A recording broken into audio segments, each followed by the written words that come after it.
May the Lord open. It's Sharana from Pay or Wait, and today I'm going to be reviewing The Handmaid's Tale Season 3, Episode 2, Mary and Martha. So, at the beginning of the episode, June has a new walking partner that, like, when I tell you she, like, irks every last nerve in my body, like, she did. She was messy, petty, got on my nerves the entire episode. And so, as they're walking with one another, she tells them that they're going to take over. The Guardians are basically going to take back Chicago. And I'm just like, girl, why are you rooting for that? Like, did they brainwash you? Did you grow up in all of this mess? Like, what is happening right now? She was just really irking my soul. And so then she started being even more petty and messy, talking about what happened with the Waterfords and what happened with Nicole, the kidnapping. And then she was like, yeah, from the house of Joseph. She's like, I am of house of Joseph. And then she's like, oh, see, that's what happens when you're running your mouth and you don't know who you're running your mouth to.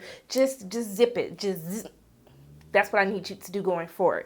So we see the two go to the grocery store, and June ends up talking to one of the other handmaids that she converses with, and she says, hey, I heard they have canned tomatoes today, which is like, wink, wink, like, girl, come over here so I can tell you something real quick. And so she asks her, she talked to the Mackenzies, and she was like, my Martha is really mean, so no. And then I thought it was how clever, June is actually trying to be, on the low, because, June was just being reckless and didn't even care. So they have that conversation, and then one of the people interrupt, like, do you need help with something?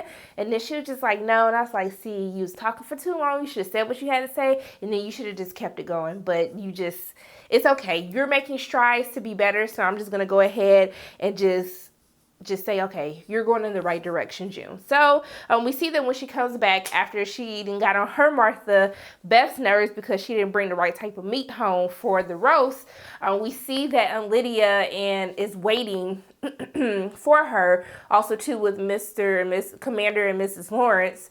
And so Lydia's there. We see that she alive, barely, got her little cane and stuff. I was like, ma'am, you was a real one, because to come back to the place where someone just like tried to kill you, I wouldn't have been able to do it. I was like, you know what, Lydia, I'm going to go ahead and give you 2 snaps because you try to let them know you will not take me down, okay? I'm not going to lose grace with the commanders in this community. So she's asking her like, hey, is everything okay? Did you have the ceremony? Has she been giving you any trouble? He was like, yeah, sure, I had the ceremony. She's not giving me any problems. But then we see Mrs. Lawrence. She's just looking like, I don't know what is going on with Mrs. Lawrence per se. And also too with Commander Lawrence. Like, I'm really perplexed as to how his moods changed throughout the course of this episode. I was just like, I thought he was like cool, but now I was like, did I miss an episode last season? Like, why is he all like mean? Like, I don't know what to expect coming from him, but his wife would seem to be having a really hard time. She was like, can I just go lay down? And so he was like, sure, my love. He takes her away. And then Lydia's like, girl, that ain't what she said. But like, she was like, you better tell me, is something happening in this house? What he doing to that lady? Like, if you see something, say something. If something's not right, you need to go ahead and tell me. And she was like, I don't know what's wrong with her, girl. I just got here. That ain't what she said, but I'm just like, girl, she just got there. She don't know what the hell wrong with that lady. And so they're basically, she's just like, do you want me to see you out? And she was like, okay. But as they're walking out, she was just like, you know what? Let me go ahead and see your room. Just make sure it's in tip-top shape. Because clearly Lydia's just like, something ain't right.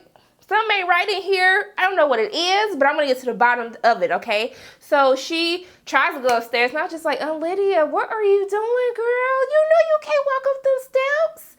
I'm thinking that she was going to have, like, to be kind of like have an emotional response to walking up the steps that she just fell down from Emily stabbing her in the back.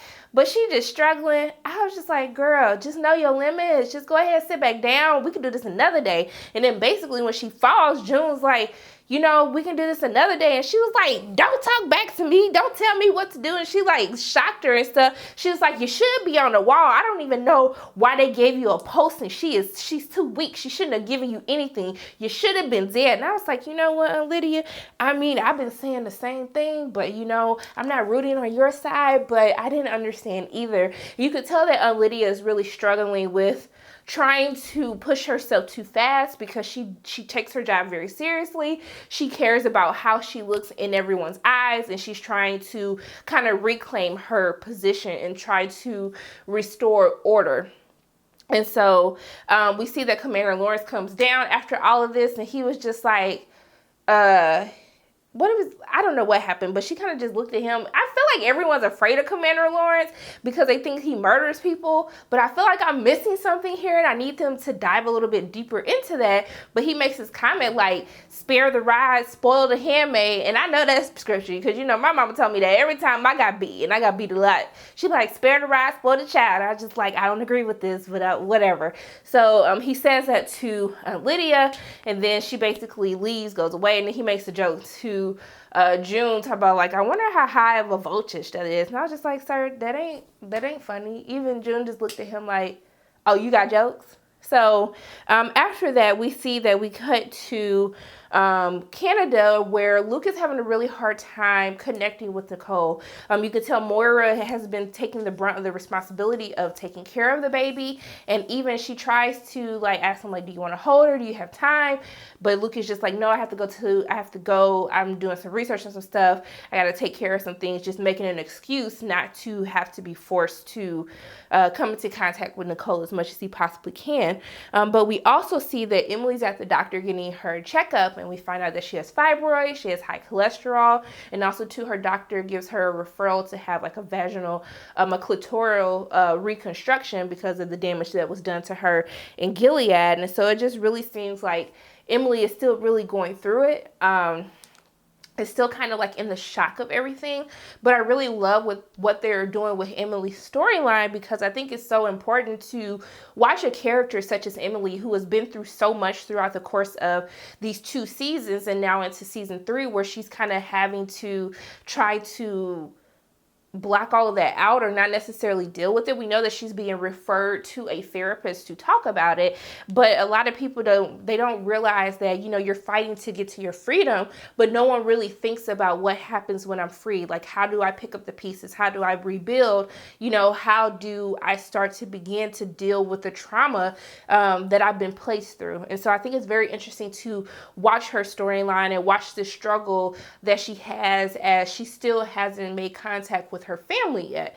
So we see that we go back to the Lawrence's house, and we see that June catches the Marthas whispering, gossiping. She's like, what the hell y'all got going on? And so they're just like, great. Like, she here too. And so basically they're arguing because they're trying to help a Martha escape. And essentially, they don't really care to move people. And this is what Beth reiterates to her. This is what Cora also says. You two don't understand. Like, you guys are new here. Like, it doesn't work like that. And it almost seems as though June has the wrong idea of who Commander Lawrence is. Hell, I even have the wrong idea of who he is, because, when we meet him in season 2 and we see how he treats Emily, how he delivers Emily and tried to deliver June to freedom, you think that he's one of the good guys. Well, not really, because he came up with the colonies, but you think that he's trying to find redemption, that he's trying to fix what has happened that's wrong. But during the course of this episode, I'm just so confused. And I think Cora's trying to explain to people like, hey, like, you think you know, but like, y'all really, I almost said you think you know, but you have no idea. Sorry, real world. But she was like, you guys just don't understand. And so as they're talking, Commander Lawrence walks in. He was just like, oh, what y'all doing? Like, you knew? What you doing here? And so she's like, oh, she's here to polish the silverware for your meeting. He was like, you're lying. Don't lie to me. And so June goes out and tells him what's really happening. And so he basically tells her, like, girl, do what you want to do, but it's your funeral. And so when she goes back into the kitchen, and they were just like, what happened? And she's like, I convinced him. And then Beth was like, girl, that must have been one hell of a blowjob. And she was like, June was like, yeah, the Red City Special. It's nice to see them kind of joke with one another. I find those moments kind of refreshing. We had like a lot of comedy coming from June throughout the course of this episode. Some hit, some not so much, but we'll get to that a little bit later. And so they're having this conversation now, and June is like, hey, I want to be a part of this. Like, I helped save y'all from being in the interrogation room. You need to allow me in on this operation or whatever's going on. I was just like, if it were me, June, you can't come here because you've been in too much trouble and I just can't take that risk. But basically, they decide to do it. And then, like, the lady who they're trying to get out, she was like, girl, what were you, in the military? And then she was like, no, what about you? Were you? And then she was like, I was a chemistry teacher. And then I was just like, girl, you a chemistry teacher? Like, what is your purpose? But we do later find out that her purpose is, because she's a chemistry teacher, she knows how to make bombs. And so they think that she's trying to get to freedom, but really she's going to a resistance group out west because she is good at making bombs. So I was like, oh, okay, girl. And then when June was like, okay, Breaking Bad, you ready? I was just like, I mean, I get what y'all was saying. I guess it was fun. You know what? I did chuckle. I ain't even gonna lie. But, you know, Breaking Bad, because he's like a chemistry teacher, then he was, you know, yeah. You should watch that show. So, after that, we go back. We see that June goes undercover as a Martha. She talks about how the Marthas are invisible, because I was sitting there like, so don't nobody know June's face.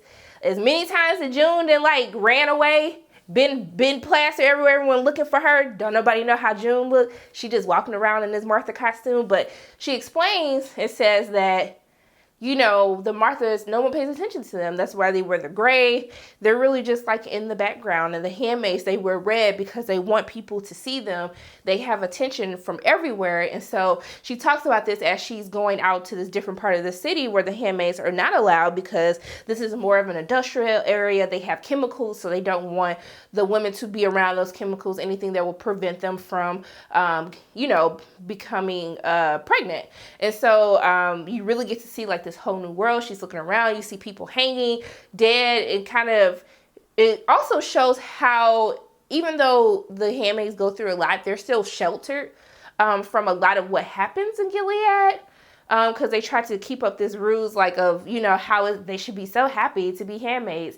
And so I think it's very interesting how June gets to see this entirely different type of world through this caste system that they all live in. And so they basically get the girl, leave her there, do what she does. And so after that, we go back to Canada where Emily's having dinner with Luke and they roommate that I just never learned her name or cared to, and then Moira. And so everything is fine. And then Luke just been on something this entire season so far, and he just kind of rude. And you can tell that he's rude because when he sees Emily, he feels like that should be June. Like, why did she give you my baby? Like, why are you here and June is not here? And so we kind of dive a little bit deeper, and I kind of round up the whole Canada storyline because I'm still like feel a certain type of way about it. But we see that Luke and even Moira tries to explain to Emily like that he wants June here. When he sees you, he just sees another person that's been freed, but it hasn't been his wife. And so we see that he kind of walks away, and then Moira kind of has this conversation with Emily, explaining him to her. But we also see later in the episode that the baby starts fussing in the middle of the night. Luke wakes up, he starts talking to the baby. Moira comes out, and, you know, to attend to the baby, he was like, I will get the bottle. And then she's like talking to the baby, calming her down. And he was just like, you know, you've always had your like ish together. And then she was just like, we're all effed up people. Like, we're all going through stuff. We're dealing with things the best way that we can. And so he holds the baby finally and tells the baby, like, you know, I'm here because your mommy like couldn't be here. Your mommy made sure you got here, but I couldn't save you guys. And so, you know, they're telling her about her older sister, Hannah. And you see that there's a lot of internal turmoil inside of Luke because he feels that he's been a man on the sidelines, which is how I felt watching him as a character. I haven't really seen any type of growth come from Luke, just more so of a downward spiral from season 1 to season 3.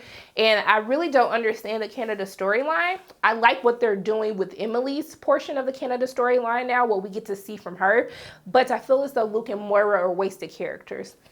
And they have been for the past couple of seasons. We had that one good episode that dove deep into who Moira was. But I think that they're two talented, you know, actors, and we we're not really getting anything but the fact that Luke is now a babysitter, Moira is a babysitter, and that's pretty much it. And I don't know if bringing Emily is this new introduction into Canada, since they know one another, that there's going to be a deeper relationship between Moira and Emily, but I really want them to do better by Moira and Luke, maybe help them become a part of the resistance, you know, go back to try to save everyone, because we see this tension of what they're building up. There has to be some type of battle that's going to be happening as the resistance takes their final stand against Gilead to bring them down. But I just need a little bit more from their characters. And so, yeah, that's just like a whole little side rant of what was going on. But the biggest portion of this episode comes to when they hear this like crash in the bottom of the basement at the Lawrence's house. And so Mary has been shot, and she comes back with the other handmaid, the other Martha that we saw at the beginning of the episode.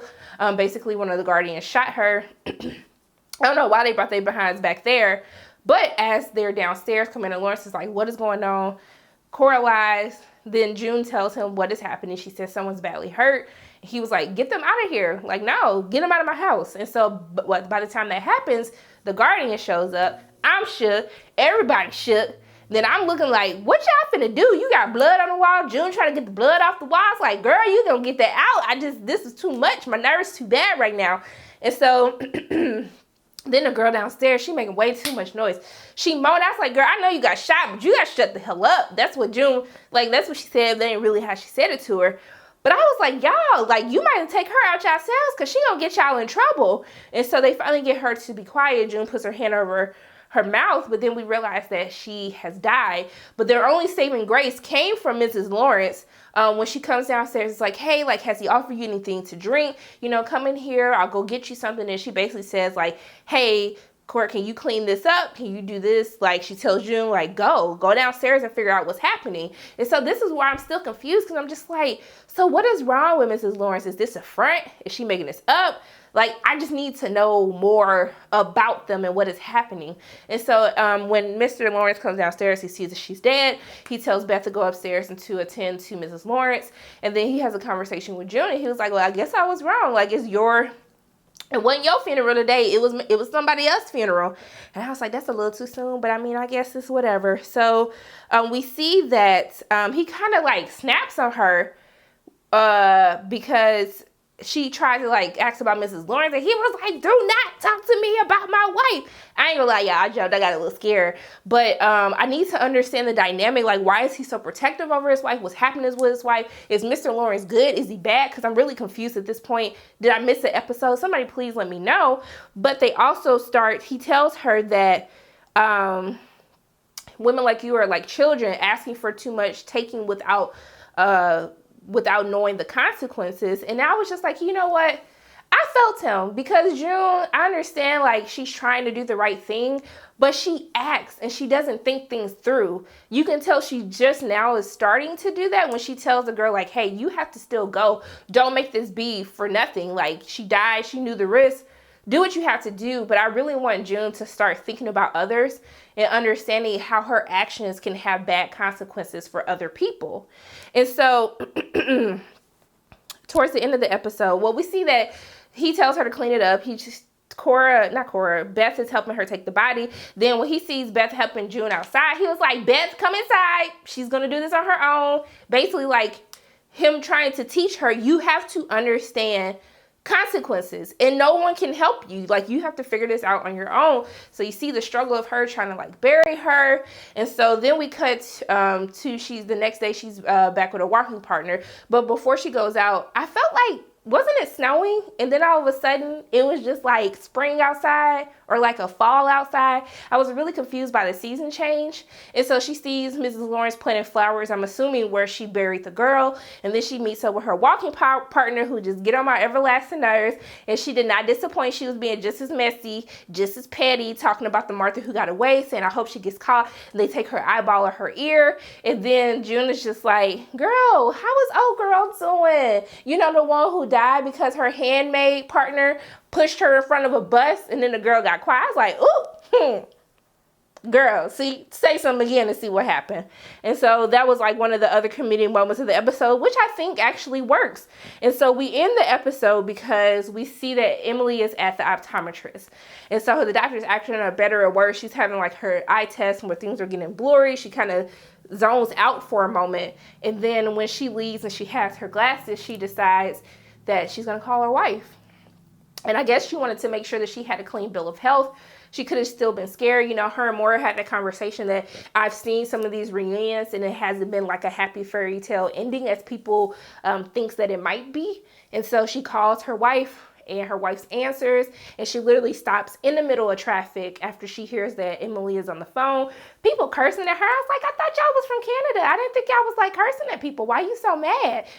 But that scene is so powerful because you see that Emily has taken the steps to kind of reconnect to who she was prior. We kind of see this in the beginning of the episode when the doctor's telling her from the clip that they have that, you know, it's cartilage, so it's not going to heal. And then she kind of spits back like, yes, I understand because this, and this. So we're seeing that she's starting to take back part of her previous life. Even the conversation, why am I choking?